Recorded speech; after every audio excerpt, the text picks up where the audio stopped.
హైదరాబాద్లో రాజ్భవన్లో నేడు రాత్రి 8 గంటలకు తెలంగాణ కొత్త ముఖ్యమంత్రిగా రేవంత్ రెడ్డి ప్రమాణ స్వీకారం చేయనున్నారని కాంగ్రెస్ వర్గాల ద్వారా తెలిసింది.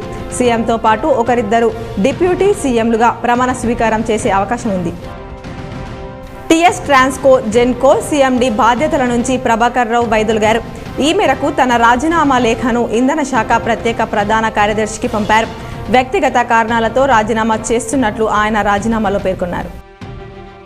నైరుతి బంగాళాఖాతం మీదుగా ఏర్పడిన మిగ్ జామ్ తుఫాను ప్రభావంతో తెలంగాణలో వచ్చే 2 రోజుల భారీ నుంచి అతి భారీ వర్షాలు, అక్కడక్కడ తేలికపాటి వర్షాలు కురుస్తాయని వాతావరణ శాఖ వెల్లడించింది.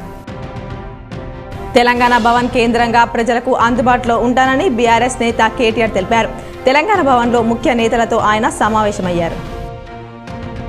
ఈ నెల 6న నిజామాబాద్ జిల్లా పరిషత్ సాధారణ సర్వసభ్య సమావేశం జడ్పీ హాల్లో నిర్వహిస్తున్నామని జడ్పీ సీఈఓ తెలిపారు.